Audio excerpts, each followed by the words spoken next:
서울의 심장을 꿰뚫는 듯 거대하게 솟아오른 은성타워. 그 최상층 펜트하우스는 대한민국을 움직이는 권력자들의 웃음소리로 가득 차 있었다. 바닥부터 천장까지 이어진 통유리창 너머로 도시의 야경이 보석처럼 쏟아졌지만 그 눈부신 빛조차 연회장 안의 화려함을 이기지는 못했다. 크리스털 샹들리에서 쏟아지는 금빛 조명 아래 잘 차려입은 정계와 재계의 거물들이 샴페인 잔을 부딪히며 서로의 탐욕과 위선을 감추고 있었다. 이 모든 것의 중심에는 은성그룹의 회장 최진환이 있었다. 60에 가까운 나이에도 그의 등은 꼿꼿했고 날카로운 눈빛은 여전히 상대를 압도하는 힘을 담고 있었다. 희끗희끗한 머리카락은 오히려 그의 연륜과 카리스마를 더해 주었으며 값비싼 맞춤 정장은 그의 다부진 체격을 완벽하게 감싸고 있었다. 그는 자신의 왕국에서 모든 것을 발 아래에 둔 제왕처럼 보였다. 최진환은 여당의 원내대표와 가볍게 농담을 주고받으며 잔을 비웠다. 그의 입에는 늘 자신만만한 미소가 걸려 있었지만 그 미소 뒤에는 상대를 꿰뚫어 보는 냉철함이 숨어 있었다. 그는 사람을 도구로 보고 가치를 판단하고 필요에 따라 사용하고 버리는데 능숙했다. 오늘 밤의 자선 행사 역시 그의 이미지를 포장하기 위한 또 하나의 도구에 불과했다.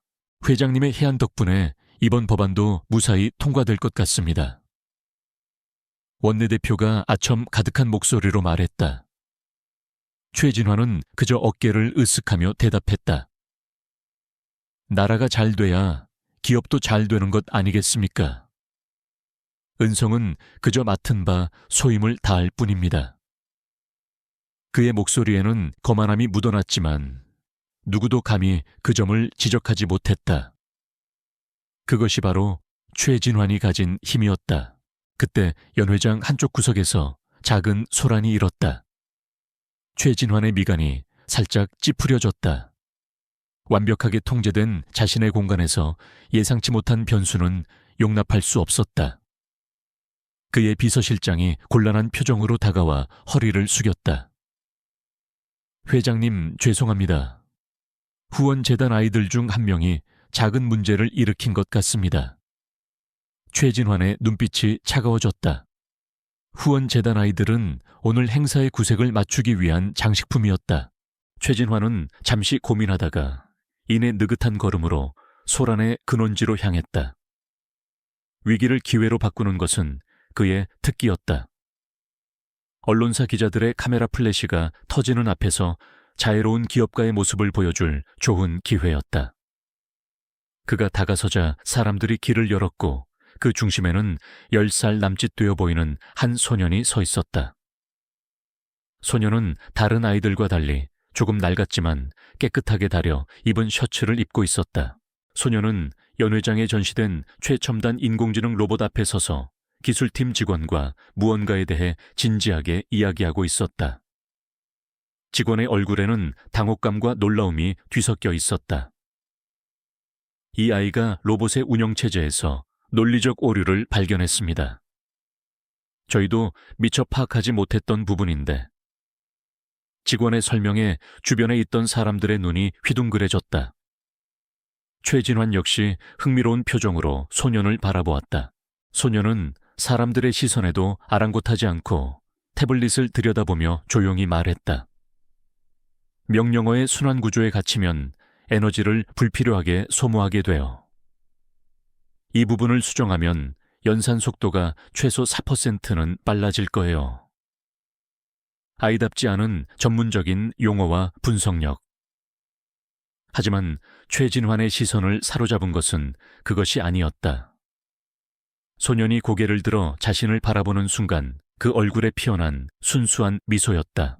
그 미소는 티 없이 맑았고 어떤 계산도 없어 보였다. 마치 세상의 더러움이라고는 하나도 모르는 듯한 천사의 미소였다. 최진환은 순간적으로 얼어붙었다.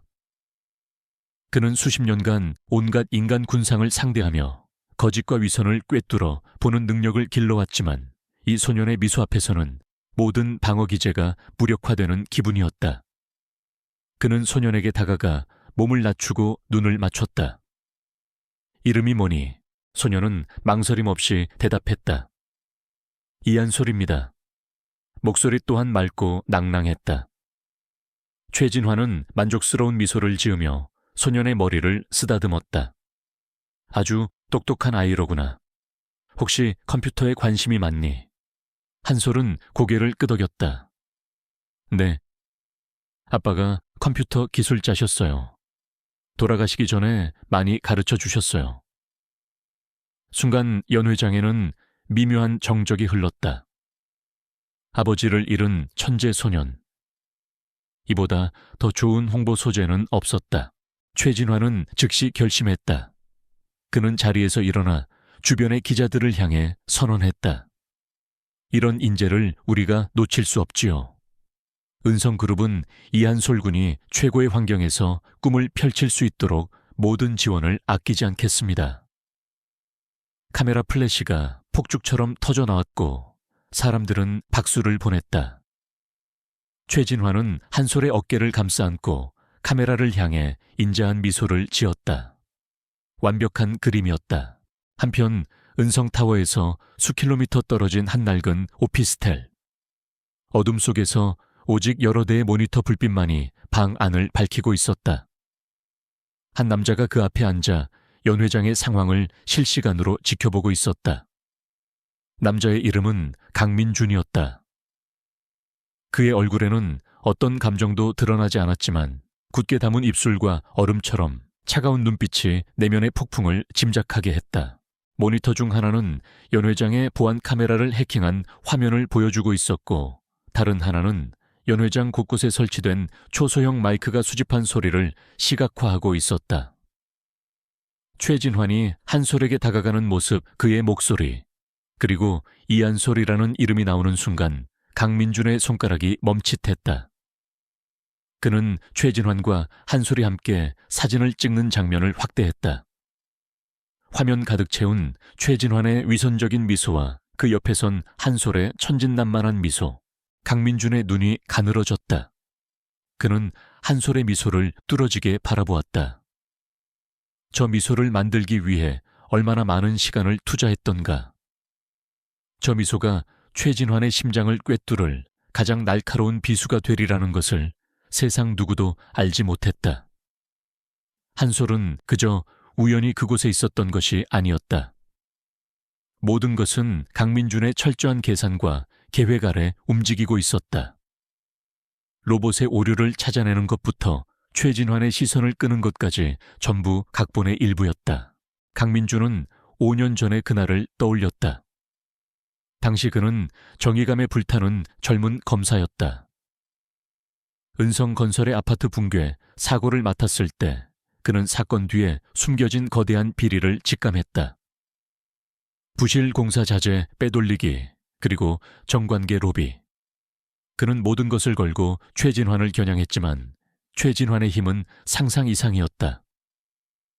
그는 모든 증거를 조작했고 강민준에게 뇌물수수 혐의를 뒤집어 씌워 검사복을 벗겼다. 그 과정에서 강민준은 모든 것을 잃었다. 그의 명예직업, 그리고 사랑하는 약혼녀까지. 그의 약혼녀는 붕괴 사고의 진실을 밝히려던 기자였고 의문의 교통사고로 위장되어 살해당했다. 법과 정의가 무력하다는 것을 깨달은 순간 강민준은 복수를 맹세했다. 그는 법이 아닌 자신만의 방식으로 최진환을 심판하기로 결심했다. 그리고 그 복수의 중심에 이한솔이 있었다. 한솔의 아버지는 붕괴 사고 현장에서 아들을 구하고 목숨을 잃은 기술자였다. 강민준은 수소문 끝에 한솔을 찾아냈고 아버지의 못다한 복수를 함께하자고 설득했다. 어린 소년에게는 너무나 가혹한 제안이었지만 한솔의 눈빛에는 나이를 뛰어넘는 증오와 결의가 서려 있었다. 그때부터 두 사람은 스승과 제자처럼 혹은 아버지와 아들처럼 함께 복수를 준비해왔다. 강민준은 모니터 속에서 환하게 웃고 있는 한솔을 보며 나지막이 읊조렸다. 그래, 그렇게 웃는 거야. 내 순수한 미소가 그놈의 심장을 녹이고 방심하게 만들고 결국 파멸로 이끌게 될 거다. 그의 목소리는 차갑게 가라앉아 있었지만 그 안에는 뜨거운 불꽃이 타오르고 있었다. 이것은 이제 시작에 불과했다. 거대한 성벽에 난 첫 번째 균열이었다. 최진화는 자신의 발 아래에 복수의 씨앗이 심어졌다는 사실을 까맣게 모른 채 한 소리라는 뜻밖에 수하게 만족하며 축배를 들었다. 그는 자신이 덫에 걸린 짐승이라는 것을 깨닫지 못했다. 그리고 그 덫을 놓은 사냥꾼은 어둠 속에서 조용히 다음 단계를 준비하고 있었다. 서울의 밤은 깊어갔고 두 남자의 운명은 한 소년의 미소를 사이에 두고 거대한 소용돌이 속으로 빠져들고 있었다. 모니터의 불빛이 강민준의 얼굴 위로 차갑게 흘러내렸다. 화면 속에서는 최진환이 이한솔의 손을 잡고 기자들에게 둘러싸여 있었다. 모두가 천재 소년을 발굴한 자비로운 기업가를 칭송하고 있었지만 강민준의 눈에는 먹이를 앞에 둔 포식자의 위선적인 몸짓으로 보일 뿐이었다. 그는 천천히 손을 뻗어 책상 위에 놓인 낡은 사진 액자를 집어들었다. 사진 속에는 그와 한 여자가 환하게 웃고 있었다. 그의 약혼녀 김수연이었다.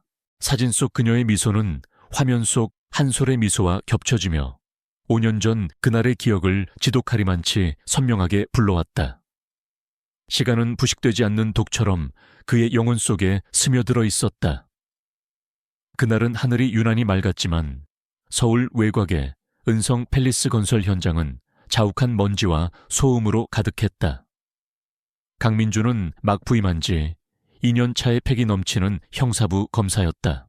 사이렌 소리가 고막을 찢을 듯 울려 퍼지던 그 오후, 그는 사건 현장에 가장 먼저 도착한 검사 중 한 명이었다.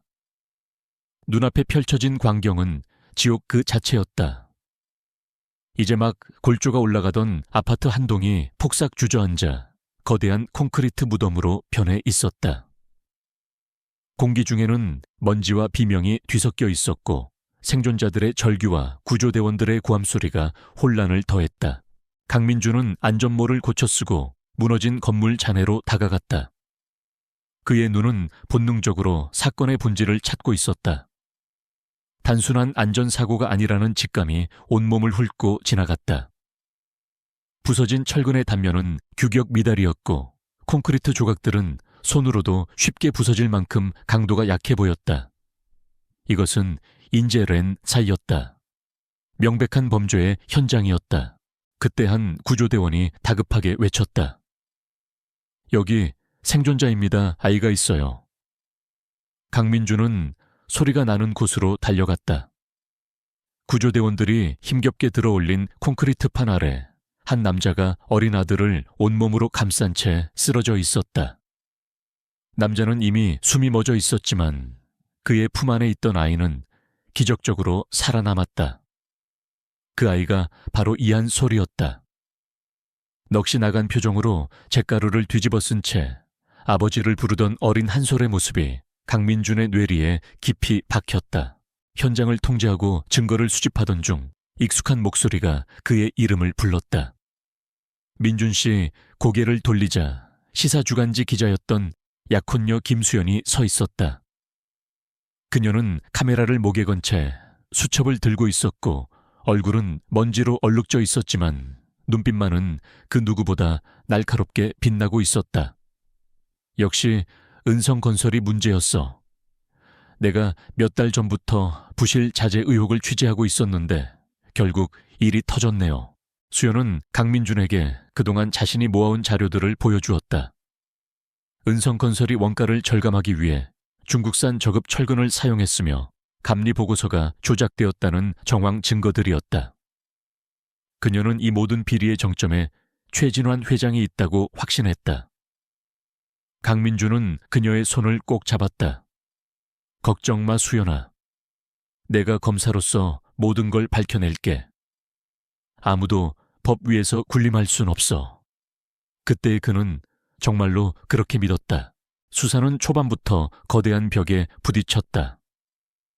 은성그룹은 대한민국 최고의 로펌을 동원해 방어막을 쳤고 핵심 증인들은 갑자기 입을 다물거나 행방불명되었다.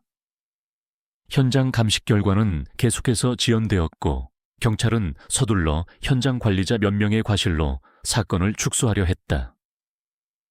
강민주는 상부의 압박에도 굴하지 않고 끈질기게 파고들었다. 그는 최진환의 비자금 장부를 추적하기 시작했다. 결정적인 증거가 필요했다. 그때 수연에게서 연락이 왔다. 내부 고발자가 나타났다는 것이었다. 최진환의 비자금 내역이 담긴 원본 장부를 넘겨주기로 했다는 떨리는 목소리였다. 오늘 밤 10시 마포대교 남단에서 만나기로 했어요. 이것만 있으면 최진환을 끝장낼 수 있어. 그녀의 목소리에는 흥분과 두려움이 섞여 있었다. 강민주는 위험하다며 만류했지만 진실을 향한 그녀의 열정을 꺾을 수는 없었다. 그것이 그가 들은 그녀의 마지막 목소리였다. 약속 시간이 지나고 불안한 마음에 현장으로 달려갔을 때 그가 본 것은 끔찍하게 부서진 그녀의 차와 도로 위에 그어진 선명한 스키드 마크뿐이었다. 경찰은 단순한 뺑소니, 음주운전 사고로 결론 내렸다. 하지만 강민주는 알고 있었다. 그것은 명백한 살인이었다. 최진환이 자신의 비밀을 지키기 위해 그의 모든 것을 앗아간 것이다. 이성을 잃은 강민주는 폭주하기 시작했다. 그는 절차를 무시하고 은성그룹 본사를 압수수색하려 했고 증거도 없이 최진환을 소환하려 했다. 그의 분노는 최진환에게 완벽한 방역의 기회를 제공했다.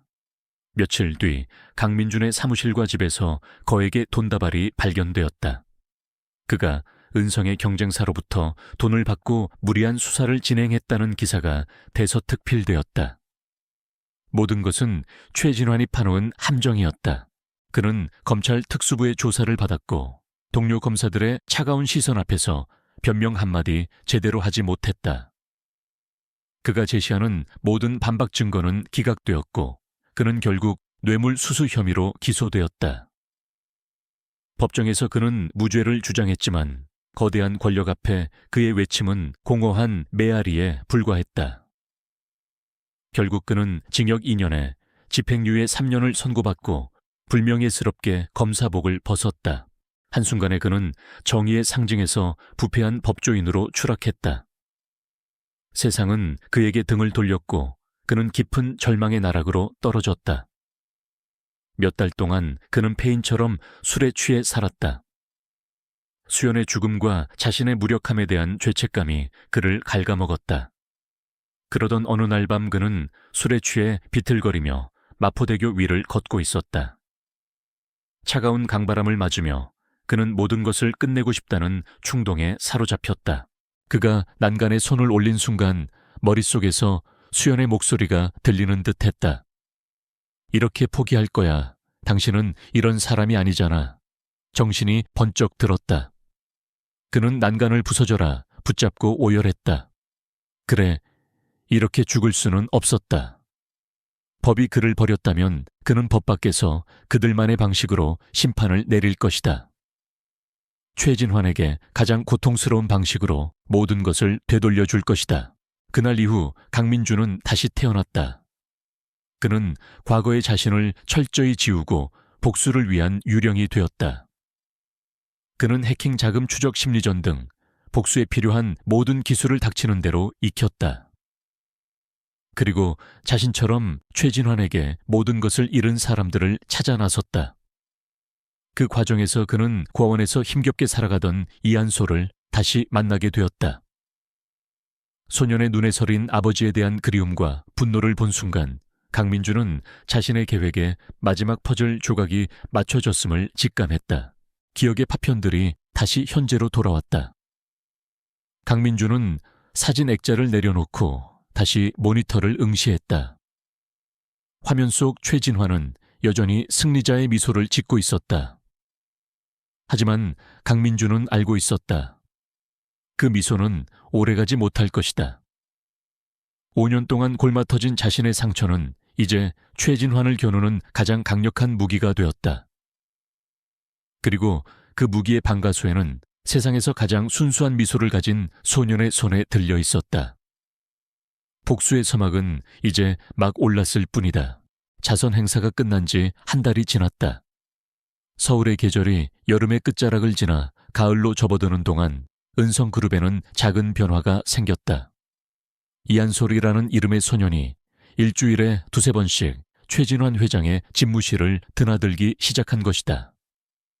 처음에는 직원들 사이에서 수군거림이 있었지만 회장이 소년을 대하는 태도가 각별하다는 것을 알게 된 후로는 모두가 그를 회장님의 작은 손님으로 대했다.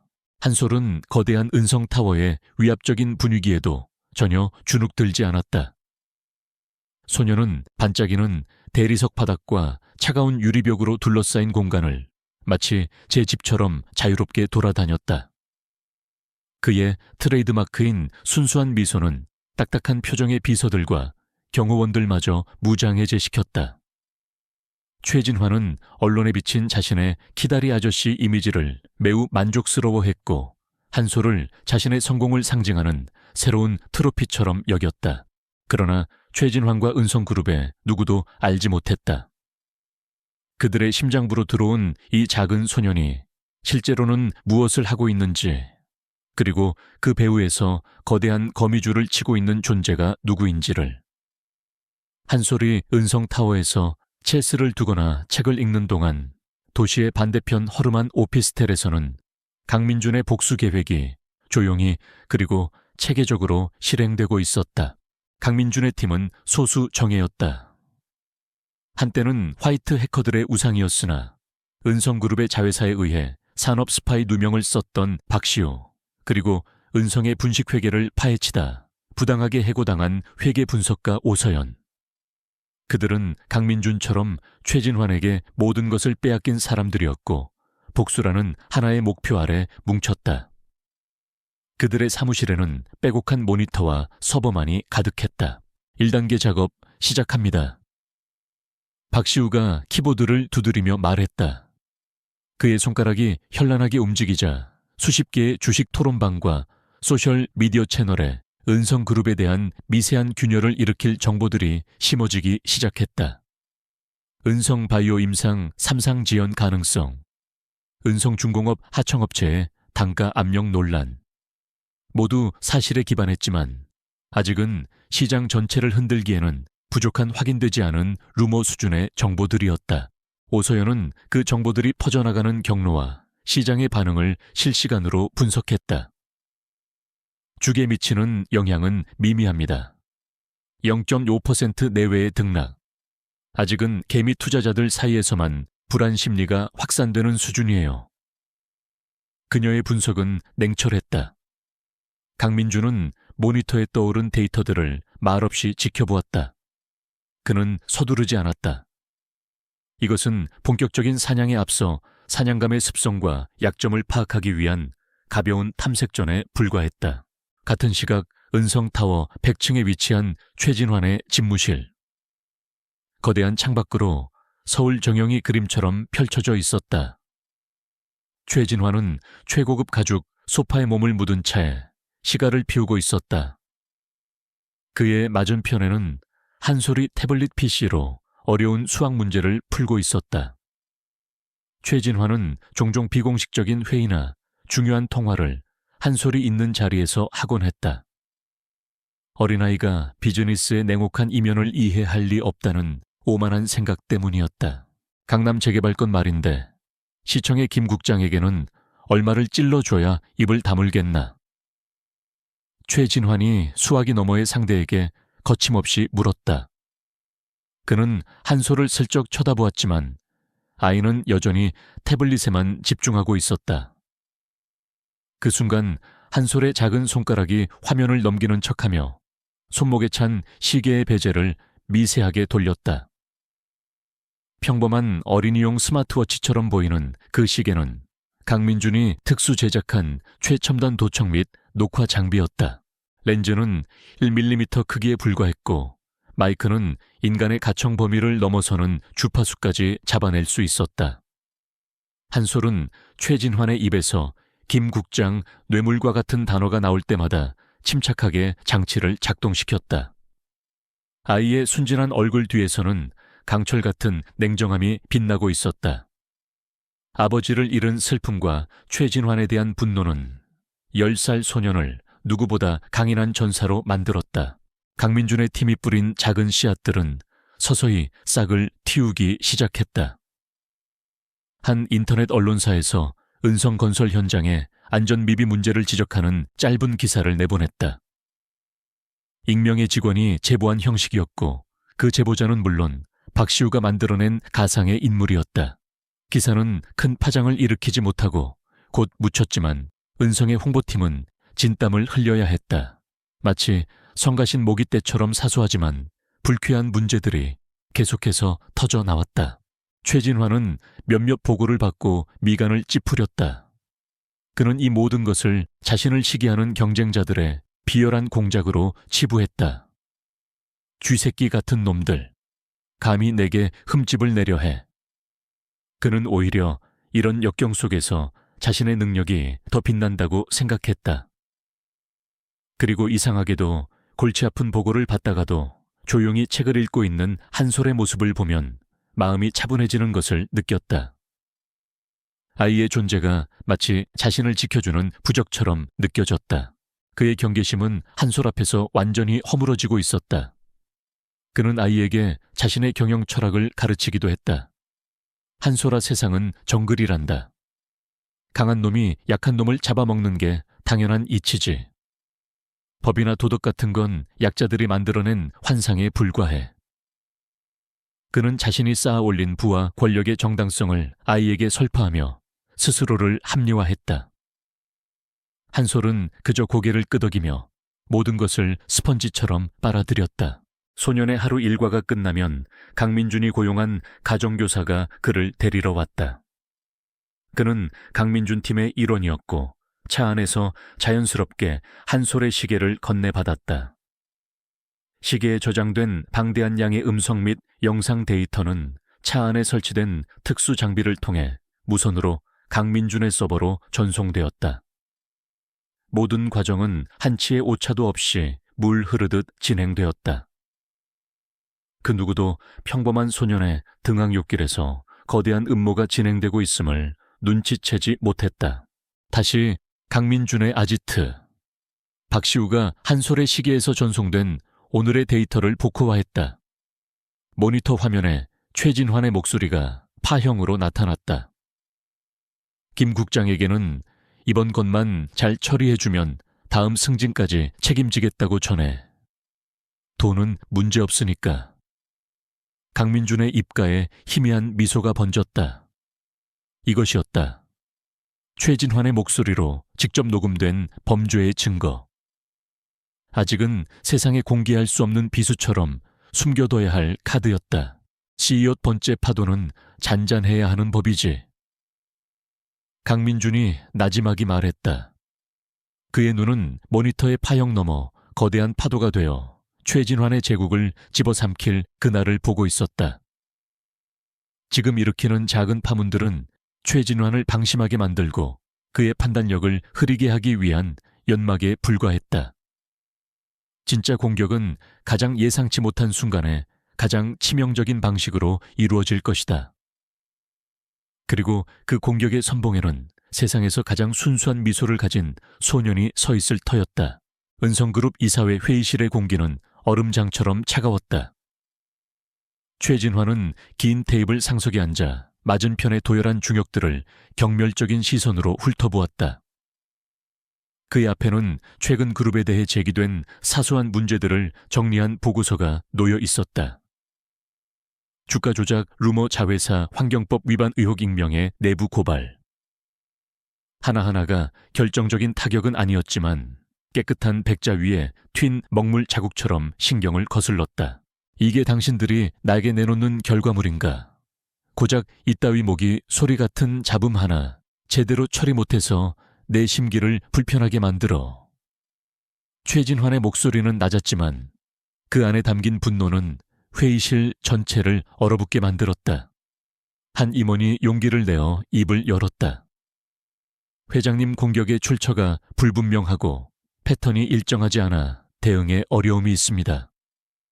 마치 유령과 싸우는 것 같습니다. 최진화는 코웃음을 쳤다. 유령 패배자들의 변명일 뿐. 이건 내 성장에 배 아파하는 경쟁사 놈들의 비열한 수작이야. 내가 직접 처리하지. 당신들은 그저 내 손발이 되어 시키는 일이나 똑바로 해. 그는 보고서를 테이블 위로 던져버렸다. 그의 오만함은 하늘을 찔렀다. 그는 자신이 모든 것을 통제할 수 있다고 믿었고 위기관리팀의 체계적인 대응 제안을 무시했다. 포식자는 무리의 조언을 듣지 않는 법이다. 회의가 끝나고 잔뜩 날이 서 있던 최진화는 자신의 집무실로 돌아왔다. 문을 열자 이한솔이 창가에 앉아 두꺼운 역사책을 읽고 있었다. 아이의 평온한 모습은 그의 분노를 눈 녹듯 사라지게 만들었다. 그는 한솔에게서 이상한 위안을 느꼈다. 어른들의 세계에 가득 찬 탐욕과 배신과는 다른 순수함과 무한한 가능성의 세계. 그는 자신이 이 아이의 후원자이자 스승이라는 사실에 깊은 만족감을 느꼈다. 무슨 책을 그리 열심히 읽고 있느냐? 최진환이 부드러운 목소리로 물으며 다가갔다. 한솔은 책에서 눈을 떼고 그를 향해 환하게 웃었다. 알렉산더 대왕에 대한 책이에요. 어린 나이에 어떻게 그렇게 큰 제국을 건설할 수 있었는지 궁금해서요. 그 대답에 최진환의 눈이 빛났다. 그는 자신의 모습과 알렉산더 대왕을 겹쳐보고 있었다. 그는 한솔을 자신의 옆 소파에 앉히고는 본격적으로 수업을 시작했다. 제국은 책상 위에서 만들어지는 게 아니란다. 전쟁터에서 만들어지는 거지. 비즈니스도 마찬가지야. 최진환은 시계불을 붙이며 자신의 과거 무용담을 늘어놓기 시작했다. 그는 10년 전 경쟁 관계에 있던 한미 반도체를 어떻게 집어삼켰는지에 대해 이야기했다. 그의 설명은 한편의 전쟁 서사시 같았지만 그 안에는 불법적인 내용들로 가득했다.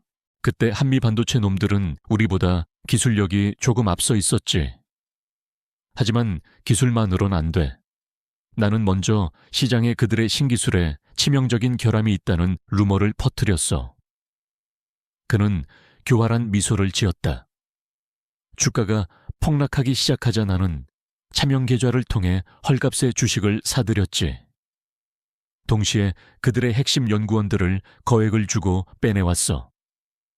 결국 그들은 두 손 들고 회사를 내게 바치더구나. 한솔은 눈을 동그랗게 뜨고 물었다. 하지만 회장님 거짓 소문을 퍼뜨리는 건 나쁜 거 아니에요. 아이의 순진한 질문에 최진환은 호탕하게 웃었다. 하하하, 한솔아, 전쟁에는 규칙이 없는 법이다. 승자가 곧 정의가 되는 세상이란다. 법이라는 건 나처럼 그것을 이용할 줄 아는 사람에게는 유용한 도구이지만 대부분의 어리석은 사람들에게는 스스로를 묶는 족쇄일 뿐이지. 그의 수업은 계속되었다. 그는 공장을 세울 때 환경평가를 어떻게 조작했는지, 노조를 와해시키기 위해 어떤 이간계를 사용했는지에 대해서도 자랑스럽게 이야기했다. 그는 한솔이 자신의 냉혹한 철학을 이해하고 감탄하기를 바랐다. 그는 아이의 총명함 뒤에 숨겨진 야망을 보았고 그 야망을 자신의 방식으로 키워주고 싶었다. 그는 자신이 위대한 제왕을 키워내는 스승 아리스토텔레스라도 된 것처럼 착각에 빠져 있었다. 한솔은 완벽한 학생이었다.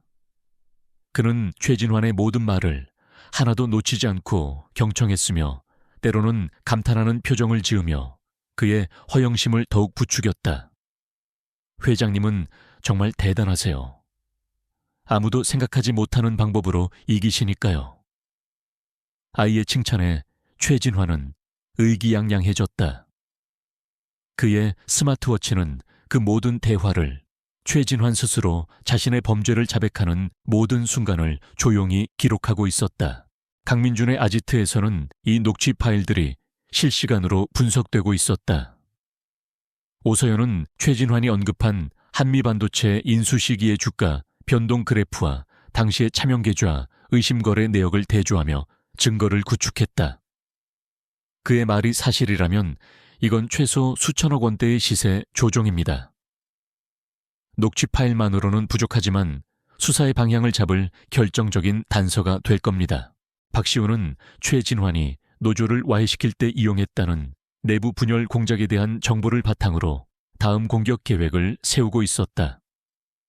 최진환은 사람 사이의 불신을 이용하는 데 능숙해요.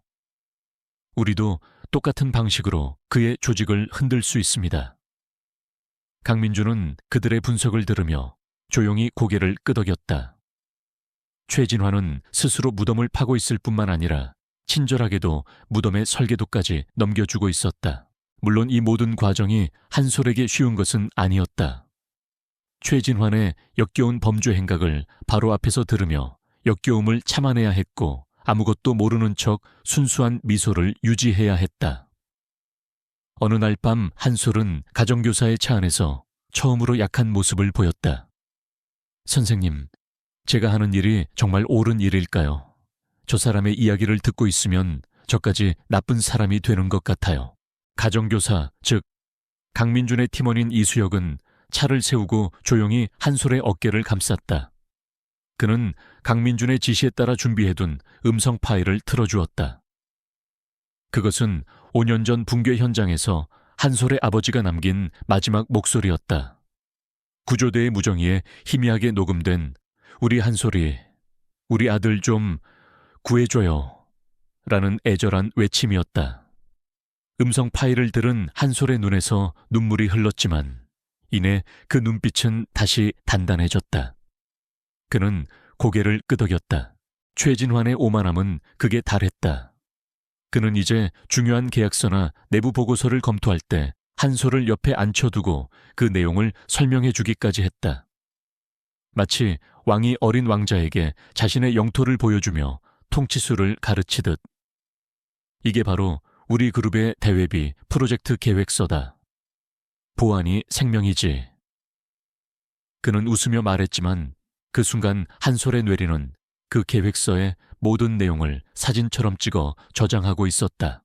어느덧 해가 저물고 최진환은 한솔의 어깨에 손을 올린 채 집무실 창밖을 내다보았다. 도시의 불빛들이 발 아래 은하수처럼 펼쳐져 있었다. 보아라 한솔아, 저 모든 것이 힘의 결과물이란다. 언젠가 너도 깨닫게 될 게다. 제국을 건설하려면 모든 규칙 위에 군림하는 왕이 되어야 한다는 것을. 그는 자신의 위대함에 스스로 도취되어 있었다. 한솔은 그런 글을 올려다보며 그 어느 때보다도 순수하고 천사 같은 미소를 지어 보였다. 그 미소의 의미를 최진환은 알지 못했다. 포식자는 자신의 목에 칼을 겨눌 암살자에게 가장 효율적으로 자신을 죽이는 방법을 가르치고 있는 셈이었다.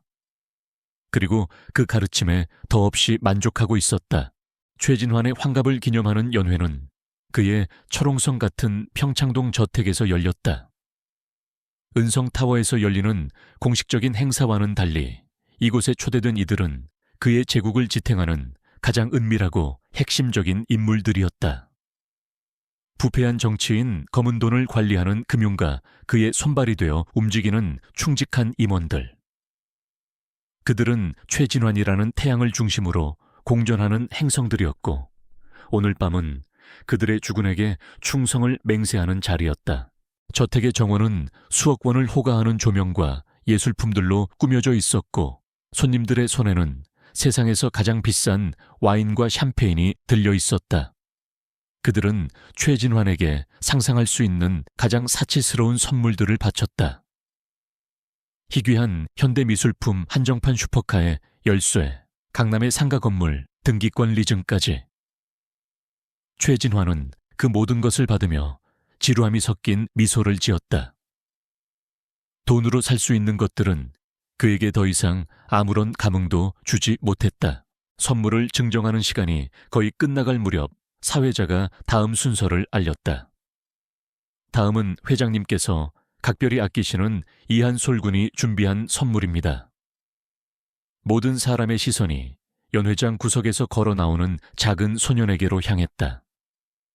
한솔은 값비싼 명품들 사이에 둘러싸여 있었지만 그의 손에 들린 것은 소박하고 자그마한 상자 하나뿐이었다. 그는 조금 긴장한 듯 보였지만 이내 최진환 앞으로 다가가 허리를 숙였다. 한솔은 맑은 목소리로 준비한 말을 또박또박 전했다. 회장님 생신을 진심으로 축하드립니다. 저는 회장님께 어떤 선물을 드려야 할지 많이 고민했어요.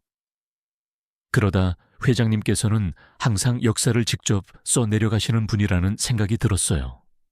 그는 상자를 조심스럽게 열었다.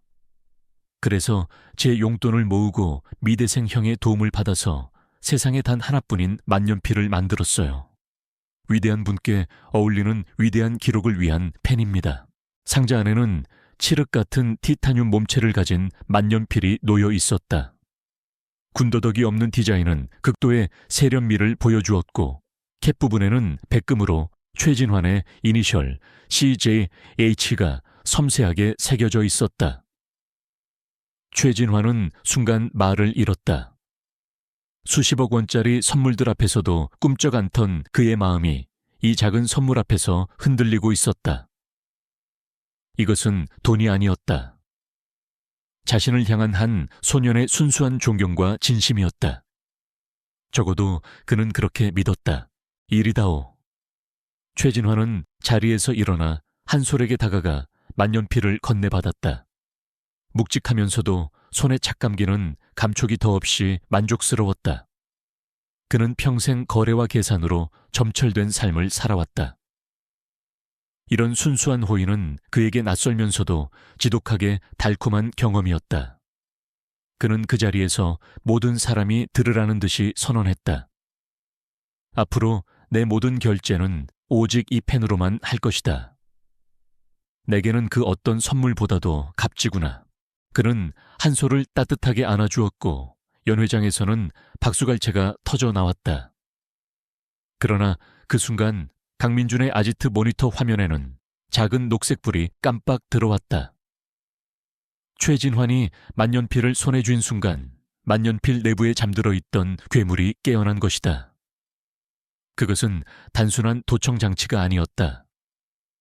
강민준과 박시우가 수년에 걸쳐 개발한 최첨단 스파이웨어의 결정체였다.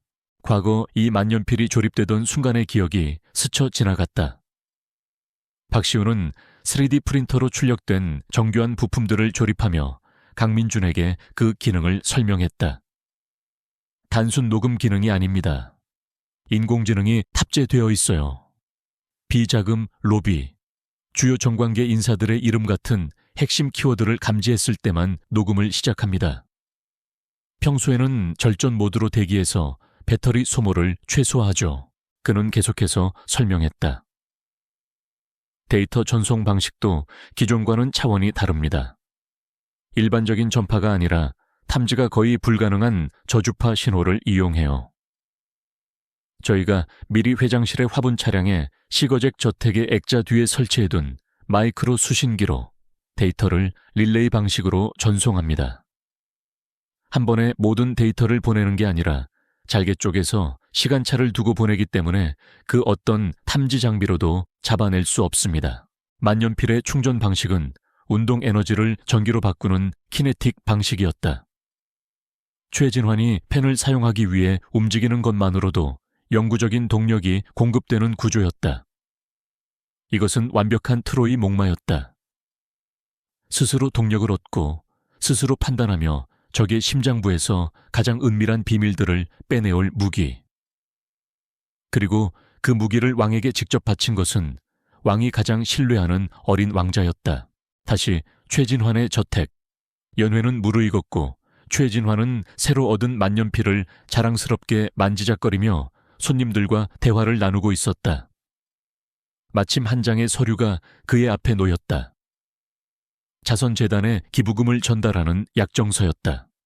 그는 쇼맨십을 발휘하여 한솔이 선물한 펜으로 자신의 이름을 서명했다.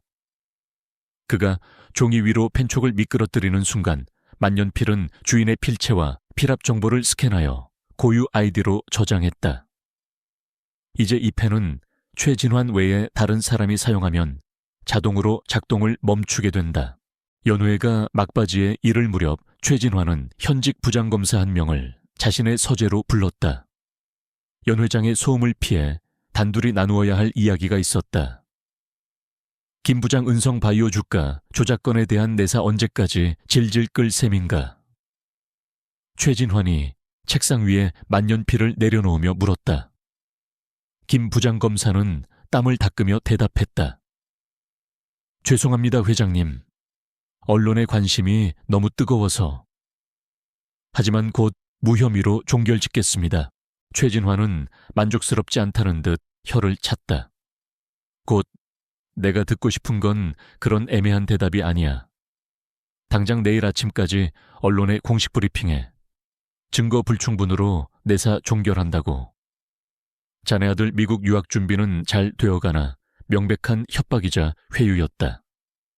그들의 대화는 책상 위에 놓인 만년필을 통해 한 글자도 빠짐없이 강민준의 헤드셋으로 흘러 들어가고 있었다. 모든 손님이 돌아가고 거대한 저택에 정적이 찾아왔다. 최진환은 혼자 서재에 남아 갓 선물 받은 만년필을 손에 들고 불빛에 비춰보았다. 그는 이 펜이 자신의 성공적인 삶과 앞으로 이어질 유산을 상징한다고 생각했다. 그리고 그 유산을 이어받을지도 모를 영특한 소년의 얼굴을 떠올리며 흐뭇한 미소를 지었다. 그는 자신이 손에 든 것이 자신의 권력을 상징하는 왕의 홀이 아니라 자신의 목을 겨누는 단두대의 칼날이라는 사실을 꿈에도 알지 못했다. 그 시각 강민주는 방금 녹음된 최진환과 김 부장검사의 대화를 들으며 차갑게 웃고 있었다. 게임의 판도는 이제 완전히 뒤바뀌었다. 최진환의 만년필이 그의 손에 들어간 후 몇 주가 흘렀다. 그 짧은 시간 동안 강민준의 아지트는 대한민국에서 가장 은밀하고 위험한 비밀들이 흘러 들어오는 정보의 저수지가 되었다. 중앙 모니터에는 복잡하게 얽힌 마인드맵이 거대한 거미줄처럼 펼쳐져 있었다. 중심에는 최진환이라는 이름이 있었고 그로부터 수십 개의 가지가 뻗어나가 비자금 정관계 로비, 기업 사냥 증거 인멸 등의 노드로 연결되었다. 만년필의 성능은 예상을 뛰어넘었다. 최진환은 그 펜을 자신의 분신처럼 아꼈고 잠자리에 들 때를 제외하고는 항상 몸에 지니고 다녔다. 덕분에 강민준의 팀은 최진환의 집무실, 그의 차, 안심지어 비밀 요정에서 이루어지는 모든 대화를 송금 보듯 들여다볼 수 있었다. 정보의 홍수 속에서 최진환이라는 괴물의 실체가 남김없이 드러나고 있었다. 오서연은 쏟아지는 정보들 속에서 돈의 흐름을 추적하는 데 매달렸다. 그녀의 손끝에서 케이맨 군도에 설립된 유령 회사들의 명단과 스위스 은행의 차명 계좌 번호들이 하나씩 정리되었다. 최진환은 수십 개의 페이퍼 컴퍼니를 통해 수천억 원에 달하는 비자금을 세탁하고 있었고 그 돈은 정치인들의 주머니와 검사들의 계좌로 흘러들어가 그의 불법적인 사업을 비호하는 방패가 되어주고 있었다. 찾았어요. 어느 날 새벽 핏발선 눈으로 모니터를 보던 오서연이 외쳤다. 그녀는 마침내 비자금의 최종 목적지 중 하나를 밝혀냈다. 그 돈은 현직 대통령의 최측근으로 알려진 민정수석의 아들 이름으로 설립된 위장 컨설팅 회사로 흘러 들어가고 있었다. 최진환이 정부의 신재생에너지 사업권을 따내기 위해 대한민국 권력의 심장부에 뇌물을 상납하고 있다는 명백한 증거였다. 이것은 단순한 기업 비리가 아니라 나라의 근간을 흔드는 거대한 스캔들이었다. 박시우는 해킹으로 확보한 정부 내부 자료와 이 정보를 대조하며 증거의 신빙성을 높였다. 동시에 그는 이 모든 증거들을 군사 등급의 암호화 시스템으로 봉인하고 전 세계에 흩어져 있는 다중 서버에 분산 저장했다. 만약 그들의 아지트가 발각되더라도 증거는 절대 사라지지 않을 것이다. 그는 또한 이 정보들을 합법적인 내부 고발처럼 보이게 할 가짜 디지털 경로를 설계하기 시작했다. 불법적으로 얻은 증거는 법정에서 힘을 잃는다는 것을 전직 검사였던 강민주는 누구보다 잘 알고 있었다. 강민주는 지휘관처럼 이 모든 과정을 총괄했다. 그는 단순히 범죄의 증거를 수집하는 데 그치지 않았다. 그는 최진환의 심리를 분석하고 그의 행동 패턴을 읽고 그의 제국을 무너뜨릴 가장 효과적인 방법을 찾고 있었다. 그는 매일 밤 최진환의 목소리를 들으며 그의 오만함, 그의 탐욕, 그리고 그의 불안감까지 파악해 나갔다. 마치 숙련된 외과 의사가 수술 전에 암세포의 위치와 크기를 정확히 파악하듯 이 과정은 팀원들에게 엄청난 정신적 압박을 주었다. 그들은 매일 인간의 가장 추악하고 역겨운 민낯을 마주해야 했다. 경쟁사의 유망한 기술을 훔치기 위해 미인계를 써서 기술자를 파멸시키는 계획 시위에 나선 하청업체 대표를 폭력배를 동원해 조용히 처리하라는 지시. 최진환의 목소리는 어떤 감정도 없이 냉혹했고 그것이 팀원들을 더욱 힘들게 만들었다.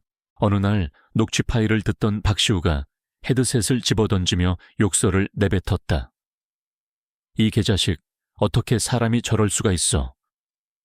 강민주는 조용히 그의 어깨에 손을 얹었다. 그렇기 때문에 우리가 이 일을 하는 거야. 분노를 잊지 마. 하지만 분노에 잡아먹히지도 마. 차가운 분노만이 우리의 무기가 될 수 있어. 그의 차분한 목소리는 팀원들의 흔들리는 마음을 다잡아주는 닷과 같았다. 한솔의 역할도 진화하고 있었다. 그는 더 이상 수동적인 정보 수집가가 아니었다. 강민주는 녹취된 정보를 바탕으로 한솔에게 미끼 질문을 던지도록 지시했다. 예를 들어 최진환이 특정 정치인에게 뇌물을 건네고 골프 접대를 했다는 사실을 알아내면 며칠 뒤 한솔이 최진환에게 천진난만하게 묻는 식이었다. 회장님, 어제 TV에서 본 국회의원 아저씨랑 골프 치셨다면서요. 골프는 재미있어요. 이런 질문을 받으면 최진환은 자신의 인맥을 과시하고 싶은 마음에 의심 없이 관련 이야기를 술술 늘어놓았고 그 과정에서 더 구체적이고 결정적인 증거들이 확보되었다. 한솔은 놀라울 정도로 자신의 역할을 잘 소화해냈다. 아이는 연기를 하는 것이 아니었다. 아버지를 죽인 원수와 마주하고 있다는 사실이 그를 조숙하고 냉철한 연기자로 만들고 있었다. 팀원들은 손에 쥔 증거들이 세상을 뒤집을 만큼 강력하다는 것을 알게 되자 조급해하기 시작했다. 대장님, 이 정도면 충분합니다. 당장 언론에 터뜨리시죠. 박시우가 흥분하며 말했다. 하지만 강민주는 고개를 저었다. 그의 눈은 더 먼 곳을 보고 있었다. 아니, 아직 때가 아니야. 최진환은 문어와 같아. 다리 몇 개를 잘라내도 죽지 않아. 우리는 놈의 심장을, 머리를 한 번에 꿰뚫어야 해. 그는 팀원들에게 자신의 전략을 설명했다. 왕을 무너뜨리려면 돌멩이를 던져선 안 돼. 왕이 협곡에 놓인 다리 위에 섰을 때 그 다리의 밧줄을 끊어버리는 거야. 우리에겐 범죄의 증거뿐만 아니라 그가 절대 빠져나올 수 없는 완벽한 타이밍과 무대가 필요해. 강민준의 인내심은 강철 같았다. 그는 복수를 위해 5년을 기다린 사람이었다. 몇 달을 더 기다리는 것은 아무것도 아니었다.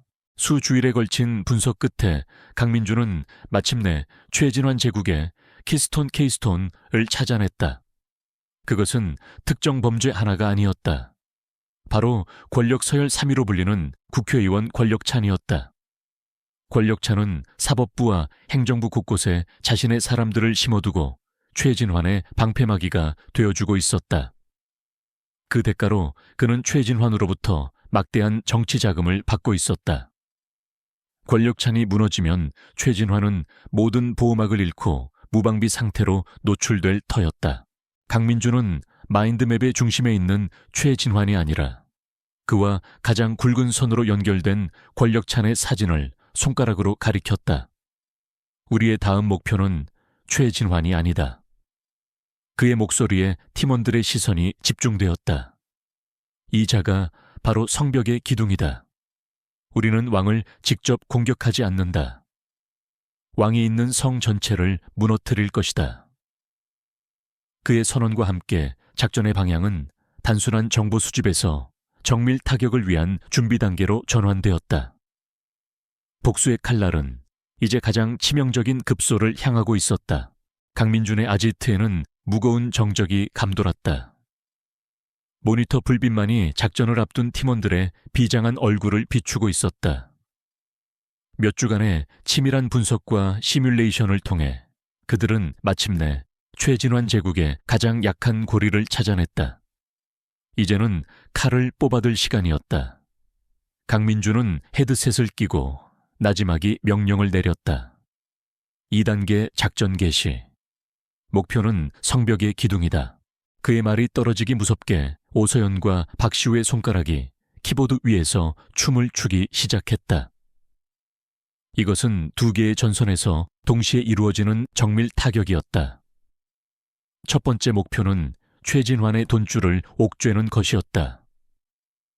오서연은 그동안 분석한 비자금 자료를 바탕으로 익명의 제보 문서를 작성했다.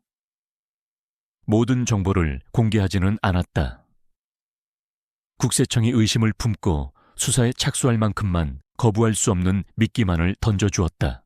그녀는 문서를 언론사가 아닌 국세청 내부에서도 강직하기로 소문난 조세범죄수사국의 한 팀장에게 직접 이메일로 보냈다. 재벌에 대한 적개심이 강하고 출세욕도 있는 인물이었다. 평범한 투서였다면 무시되었을지도 모르지만 문서에는 은성그룹의 해외 자회사 중 한 곳의 정확한 탈세 정황과 페이퍼 컴퍼니의 계좌번호 일부가 포함되어 있었다.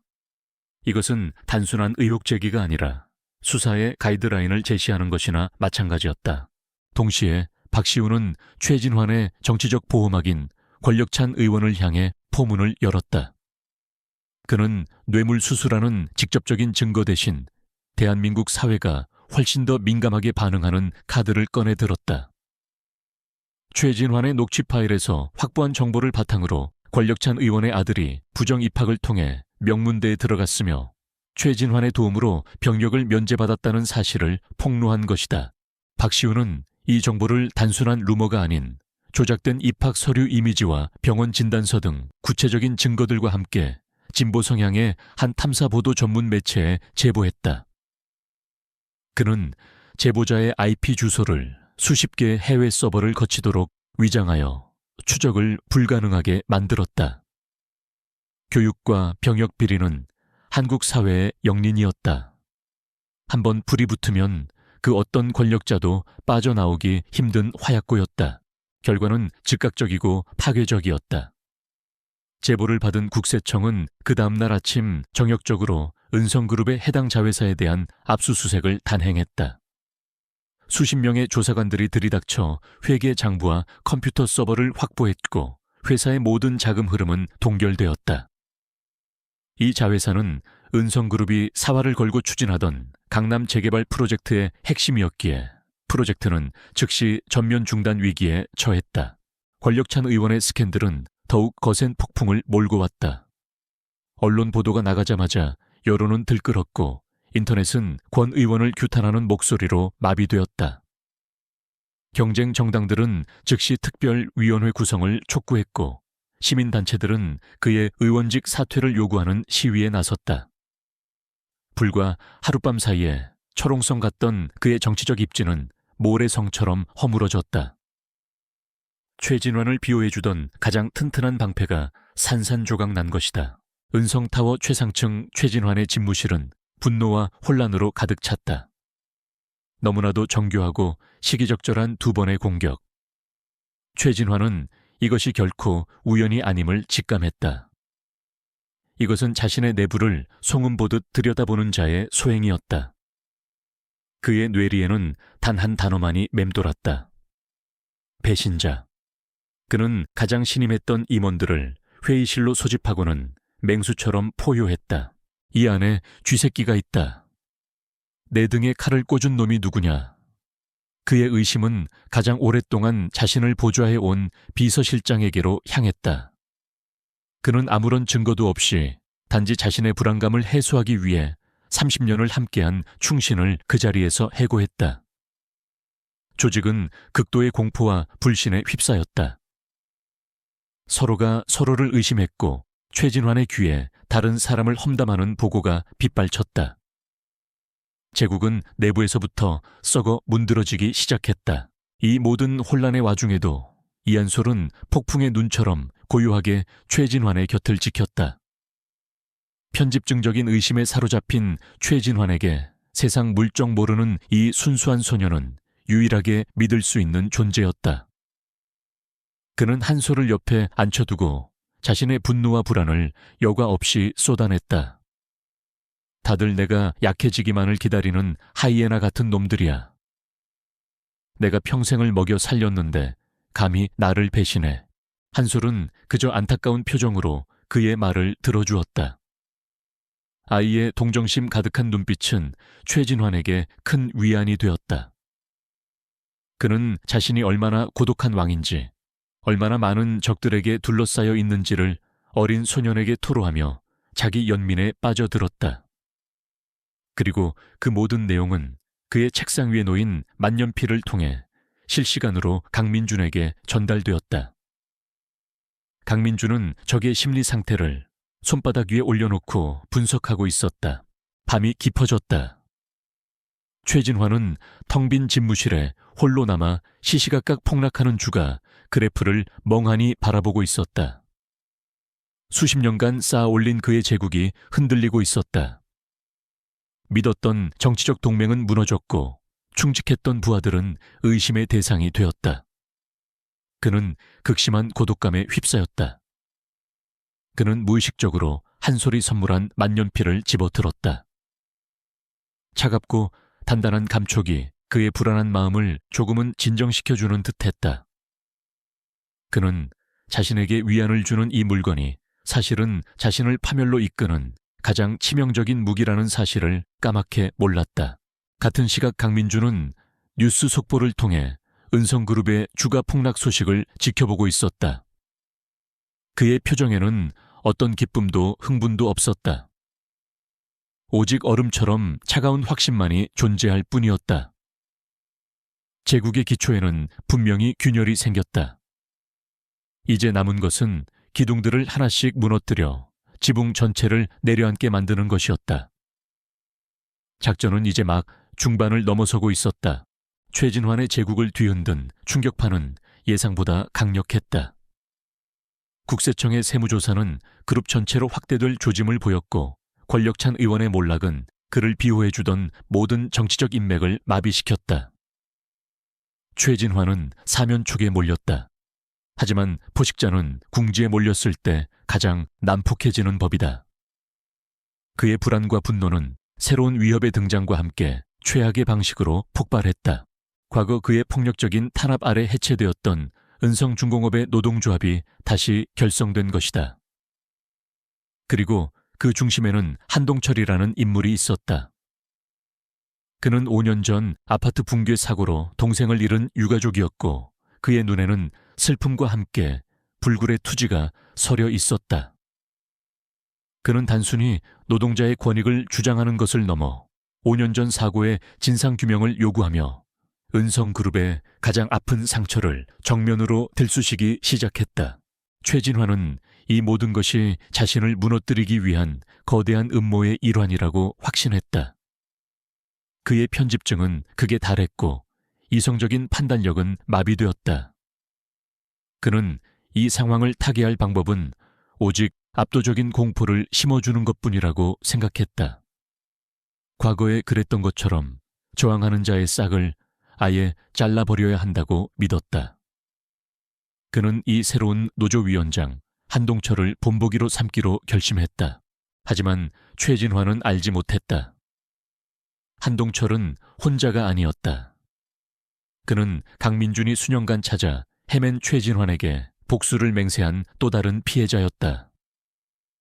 강민준의 팀은 비밀리에 한동철과 접촉하여 그에게 법률적 자문을 제공하고 최진환의 녹취 파일에서 얻어낸 과거 안전규정 위반 자료들을 넘겨주었다.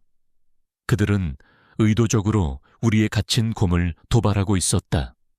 곰이 이성을 잃고 날뛰는 순간을 만들어내기 위해서 작전은 계획대로 진행되었다. 한동철은 주요 언론사들에게 은성그룹의 비인간적인 경영 실태와 5년 전 참사에 은폐된 진실을 폭로하겠다며 기자회견을 예고했다. 이것은 최진환에게 던지는 마지막 미끼였다. 강민주는 최진환이 이 기자회견을 결코 가만두지 않으리라 확신했다. 그의 팀은 한동철의 신변을 은밀히 감시하며 최진환이 움직이기만을 기다렸다. 무대는 완벽하게 준비되었다. 예상대로 최진환은 미끼를 물었다. 기자회견 예고 소식을 들은 그는 집무실 안에서 분노에 차 맹수처럼 으르렁거렸다. 그는 책상 위에 모든 것을 쓸어버렸고 그의 눈은 핏발이 서 있었다. 그는 곧바로 자신의 더러운 일을 처리해주는 해결사 전직 조폭 출신인 백 이사에게 전화를 걸었다. 그의 가슴 주머니에는 이한솔이 선물한 만년필이 꽂혀 있었다. 백 이사, 은성중공업의 한동철이라는 놈 처리해. 최진환의 목소리는 분노로 가늘게 떨리고 있었다. 어떤 방법을 쓰든 상관없어. 기자회견 전에 그놈의 입을 막아. 조용히 사라지게 만들어. 사고사로 위장하든 실종으로 만들든 증인도 증거도 남기지 마. 알겠나? 그것은 명백하고 노골적인 살인교사였다. 그는 자신이 내뱉는 모든 단어가 자신의 목에 감기는 밧줄이 되고 있다는 사실을 전혀 인지하지 못했다. 만년필은 그 모든 것을 기록했다. 인공지능은 한동철이라는 키워드와 대화의 폭력적인 맥락을 감지하여 최고 음질로 녹음을 진행했다. 만년필의 고감도 마이크는 수화기 너머로 들려오는 백 이사의 알겠습니다 회장님 이라는 대답까지 희미하게 잡아냈다. 이것은 더 이상 정황 증거가 아니었다. 빼도 박도 못할 범죄의 결정적인 증거, 바로 스모킹건이었다. 그날 밤 백 이사의 부하들이 움직였다. 그들은 늦게까지 사무실에 남아있던 한동철이 퇴근하기를 기다렸다가 인적이 드문 골목에서 그를 덮쳤다. 하지만 그들의 모든 움직임은 거대한 감시망 안에 있었다. 박시우는 이미 그 일대의 모든 CCTV를 해킹하여 실시간으로 지켜보고 있었고 변장한 팀원 한 명이 근처 건물 옥상에서 고성능 카메라로 모든 장면을 녹화하고 있었다. 강민준의 팀은 직접 개입하여 정체를 노출하는 어리석은 짓을 하지 않았다.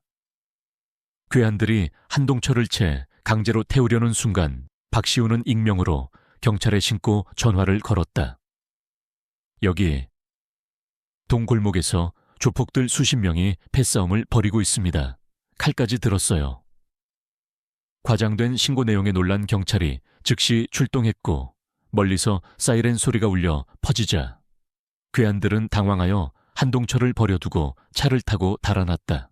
한동철은 약간의 타박상을 입었지만 무사했다.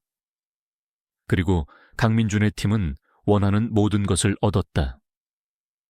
최진환의 살인교사 음성 파일, 여러 각도에서 촬영된 납치미수 현장 영상, 달아나는 괴한들의 얼굴과 차량 번호, 그리고 피해자 한동철의 생생한 증언.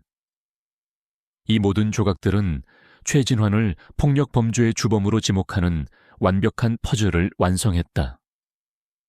금융범죄와는 차원이 다른 대중의 분노를 폭발시킬 가장 원초적인 범죄의 증거였다. 강민준의 아지트.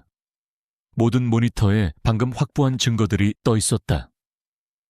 최진환의 목소리가 흘러나오는 오디오 파형 괴한들의 폭력적인 모습이 담긴 영상 공포에 질렸던 한동철의 얼굴. 강민준은 이 모든 것을 말없이 지켜보았다. 5년간 그가 꿈꿔왔던 순간 법의 이름으로 단죄할 수 없었던 악마의 실체를 만천해 공개할 수 있는 마지막 퍼즐 조각이 맞춰진 순간이었다. 그는 천천히 자리에서 일어나 팀원들을 돌아보았다. 그의 눈빛은 그 어느 때보다도 차갑고 단호했다. 그는 마침내 입을 열었다. 그의 목소리는 사형 집행인의 선고처럼 낮고 단호했다. 시간이 됐다. 전부 불태워버려. 치명적인 한 수는 이미 두어졌다. 이제 남은 것은 쓰러지는 왕의 모습을 지켜보는 것뿐이었다. 강민준의 아지트, 최후의 결전을 앞둔 지휘실처럼 팽팽한 긴장감이 감돌았다. 팀원들은 각자의 자리에서 마지막 점검을 하고 있었다. 5년의 세월이 응축된 복수의 화살은 시위를 떠날 준비를 마쳤다. 강민준은 모든 모니터에 띄워진 증거 자료들을 천천히 훑어보았다. 최진환의 목소리, 그의 범죄 내역 피해자들의 얼굴. 그는 눈을 감았다가 뜨며 마침내 결심을 굳혔다. 실행해. 그 한마디와 함께 박시우의 손가락이 엔터키를 힘껏 눌렀다. 거대한 데이터 폭탄이 세상 밖으로 터져나갔다. 이것은 단순한 정보 유출이 아니었다. 그 어떤 권력도 막거나 통제할 수 없도록 설계된 완벽한 폭풍이었다. 작전은 여러 단계로 나뉘어 동시에 진행되었다. 최진환이 빠져나갈 모든 퇴로를 차단하고 그의 제국을 사회적으로 완전히 매장시키기 위한 전략이었다. 첫 번째 공격은 대중의 심장을 겨냥했다. 한동철 납치 미수 영상과 최진환의 살인교사 음성 원본 파일이 대한민국에서 가장 신뢰도가 높은 탐사보도 프로그램 제작진에게 익명으로 전달되었다. 금융범죄나 정치로비는 복잡하지만 폭력과 살인이라는 원초적인 악은 모든 사람의 공분을 즉각적으로 불러일으킬 가장 강력한 기폭제였다. 두 번째 공격은 그의 돈줄과 권력의 기반을 파괴했다. 수천억 원대의 비자금 내역 권력찬 의원을 비롯한 정관계 인사들에게 건넨 뇌물 장부 회계, 조작 자료 등 방대한 양의 금융범죄 증거들이 주요 경제지와 유력 일간지 기자들에게 동시에 보내졌다. 이것은 은성그룹이라는 거대 기업의 도덕성에 사형을 선고하는 것과 같았다. 세 번째 공격은 감성에 호소하여 여론을 결집시켰다. 5년 전 아파트 붕괴 사고의 참혹한 진실, 유가족들의 피맺힌 증언, 그리고 강민준 자신이 어떻게 최진환에 의해 누명을 쓰고 약혼녀를 잃었는지에 대한 가슴 아픈 사연이 하나의 이야기로 엮여 각종 온라인 커뮤니티와 SNS 인플루언서들에게 퍼져나갔다. 대중은 단순히 범죄자를 단죄하는 것을 넘어 피해자들의 고통에 공감하고 분노하게 될 터였다. 마지막으로 국제적인 압박을 위한 포석도 깔아두었다. 조세피난처를 이용한 역외 탈세와 돈 세탁 증거 자료들을 영문으로 번역하여 로이터 월스트리트 저널 등 해외 유력 통신사에 제보했다. 한국 정부가 국내에서 사건을 축소하거나 시 최진환에게 탈출할 기회를 주지 못하도록 쐐기를 박는 조치였다. 폭풍은 예상보다 더 빠르고 맹렬하게 몰아쳤다. 그날 저녁 9시 탐사보도 프로그램이 방영되자 대한민국은 충격에 휩싸였다. TV 화면을 통해 생생하게 전달된 납치 영상과 그놈의 입을 막아 조용히 사라지게 만들어 라고 말하는 최진환의 서늘한 목소리는 모든 시청자들을 경악하게 만들었다. 방송이 끝나자마자 인터넷은 마비 상태에 빠졌다. 다음 날 아침 대한민국의 모든 신문 한 면은 최진환의 얼굴로 도배되었다. 재벌 회장의 살인교사 의혹, 은성그룹 비자금으로 세운 범죄의 제국. 헤드라인들은 자비가 없었다. 은성그룹의 주가는 개장과 동시에 수직으로 추락했고 몇 분 만에 거래가 정지되었다. 50년간 쌓아 올린 철옹성은 단 하룻밤 만에 와르르 무너져 내리고 있었다. 최진환은 자신의 저택 서재에서 이 모든 상황을 지켜보고 있었다. 처음에는 불신, 다음은 당혹, 그리고 이내 끓어오르는 분노가 그의 온몸을 지배했다. 그는 미친 듯이 전화를 걸었다. 자신에게 충성을 맹세했던 정치인들, 그의 돈을 받고 움직여주던 검찰 간부들. 하지만 그 누구도 전화를 받지 않았다. 이미 침몰이 시작된 배에서 모두가 뛰어내리고 있었다. 그는 완벽하게 고립되었다. 저택 정문 앞에는 수백 명의 기자들이 몰려들어 아수라장을 이루고 있었다. 이 모든 혼란 속에서 이한솔은 조용히 자신의 마지막 임무를 수행했다. 약속된 시간에 가정교사 이수혁이 차를 몰고 저택 후문에 도착했다. 모든 직원의 신경이 정문에 쏠려 있는 사이 한솔은 아무런 제지도 받지 않고 익숙하게 채 올라탔다. 차에 오르기 전 한솔은 마지막으로 자신이 머물렀던 거대한 저택을 돌아보았다. 아이의 얼굴에는 더 이상 순진무구한 미소가 없었다. 어떤 감정도 읽을 수 없는 텅 빈 표정. 5년간 그를 짓눌렀던 복수라는 이름의 연극이 마침내 막을 내린 것이다. 아이는 조용히 고개를 돌려 차에 올랐고 차는 소리 없이 혼란의 현장을 빠져나갔다. 여론의 분노는 하늘을 찔렀다. 은성타워 앞에는 수만 명의 시민들이 모여 촛불을 들고 최진환의 구속을 외쳤다. 더 이상 여론을 무시할 수 없게 된 검찰은 자신들의 실추된 명예를 회복하기 위해 전례 없이 신속하게 움직였다. 즉시 특별수사본부가 꾸려졌고 최진환에 대한 출국금지 조치가 내려졌다. 곧이어 수십 명의 검사와 수사관들이 그의 저택과 사무실을 압수수색했다. 한때 그의 사냥개였던 법이 이제는 그의 목을 물어뜯기 위해 달려들고 있었다. 한편 경찰청 사이버 수사대는 이 엄청난 정보 유출의 진원지를 찾기 위해 총력을 기울였다. 하지만 박시우가 설계한 미로는 그들이 감당하기에는 너무나 복잡했다. 그는 모든 추적 경로를 스위스에 있는 은성그룹의 유령 회사 서버로 향하도록 조작해 두었다. 결국 수사팀은 이번 사건을 최진환에게 불만을 품은 내부자의 소행으로 잠정 결론 내렸다. 강민준과 그의 팀은 완벽하게 그림자 속에 몸을 숨기는 데 성공했다. 밤이 깊어졌다. TV 화면은 온종일 같은 장면들을 반복해서 보여주고 있었다. 분노한 시위대의 함성 끝없이 추락하는 주가, 그래프 압수수색 상자를 들고 나오는 수사관들의 모습. 텅 빈 저택에서 최진환은 넋이 나간 사람처럼 그 화면을 보고 있었다. 그의 시선은 책상 위에 아무렇게나 놓여있는 만년필에 닿았다. 한때 자신의 성공과 유산의 상징이라 믿었던 물건. 모든 것이 거기서부터 시작되었다는 것을 그는 아직도 깨닫지 못했다. 같은 시각 강민주는 자신의 어두운 아지트에서 똑같은 뉴스를 보고 있었다. 그의 얼굴에는 미소도 안도감도 없었다. 오직 길고 길었던 싸움을 마친 자의 무거운 침묵만이 흐를 뿐이었다.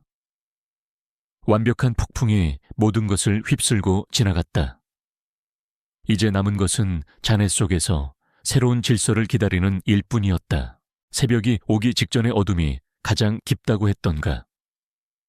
동트기 전의 푸른빛이 최진환의 서재 창문을 물들일 무렵 그의 저택 정문이 거칠게 열렸다. 수십 명의 특검 수사관들이 밀물처럼 몰려들어왔다. 한때 대한민국을 호령하던 제왕의 마지막은 초라했다. 그는 면도도 하지 못한 퀭한 얼굴로 텅 빈 서재 한가운데 우두커니 서 있었다. 전화기는 더 이상 울리지 않았고 충성을 맹세하던 이들은 모두 사라졌다. 최진환 씨 살인 교사 및 특정 경제범죄 가중처벌 법상 횡령 배임 혐의로 긴급 체포합니다. 수사관이 차가운 목소리로 미란다 원칙을 고지하며 수갑을 꺼내 들었다. 최진환의 시선은 책상 위에 놓인 만년필에 마지막으로 한 번 닿았다.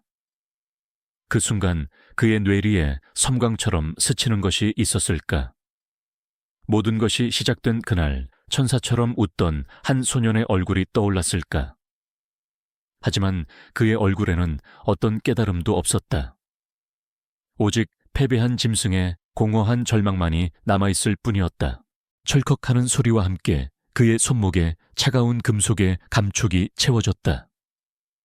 황제의 대관식처럼 화려했던 그의 인생은 범죄자에게 채워지는 수갑 소리와 함께 막을 내렸다.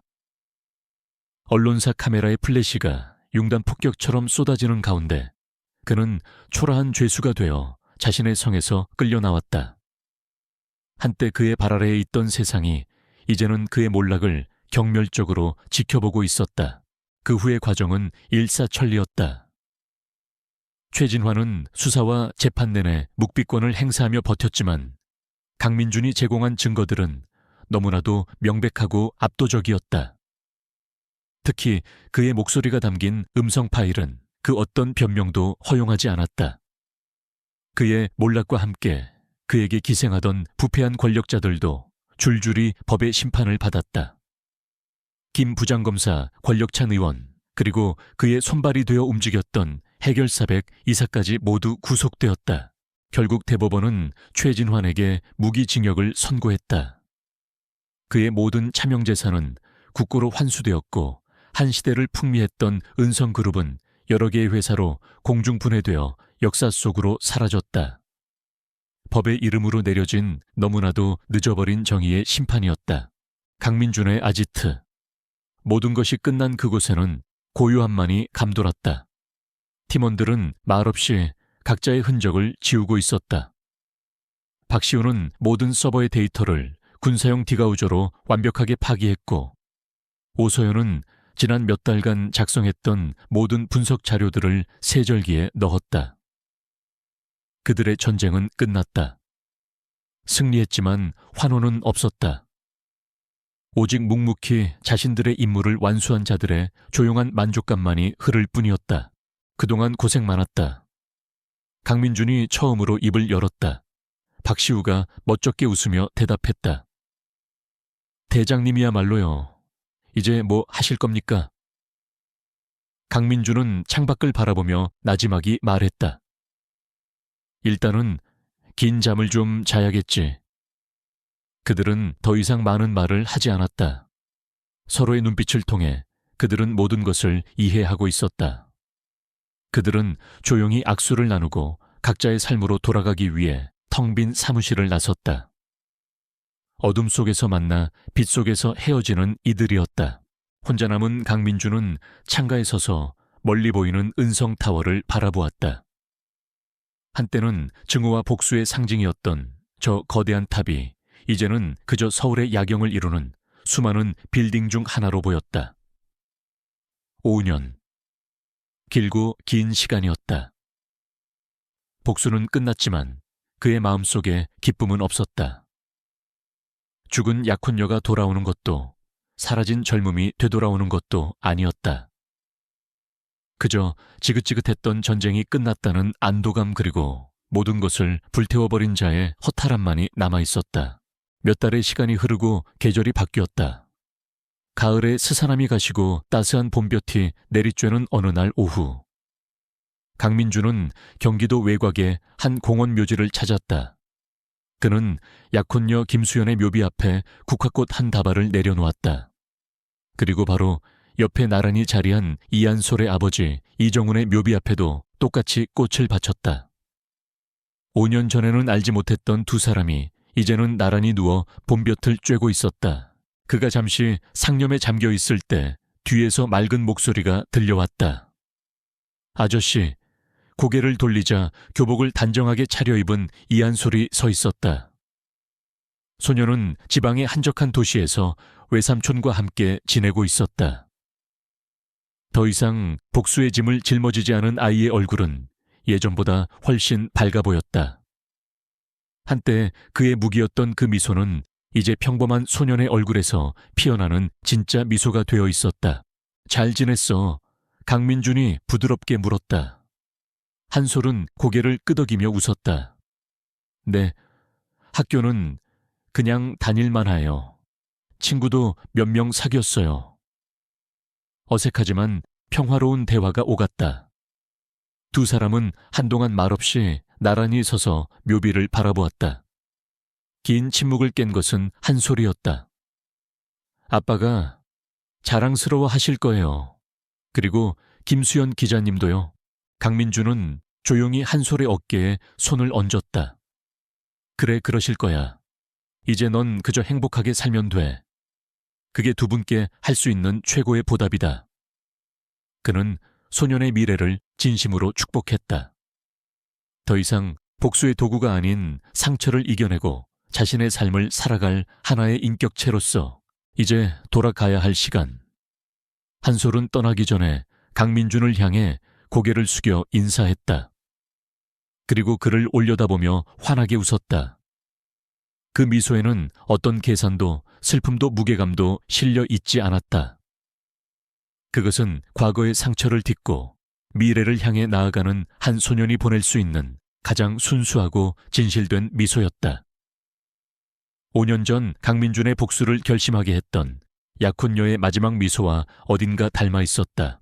강민준은 그 미소를 보며 5년 만에 처음으로 가슴속 깊은 곳에서부터 따뜻한 무언가가 차오르는 것을 느꼈다. 그것은 복수의 끝에서 찾아온 허무함이 아니라 새로운 시작을 알리는 희미한 희망의 불씨였다. 길고 지독했던 밤이 끝나고 마침내 그들의 세상에도 새벽이 오고 있었다.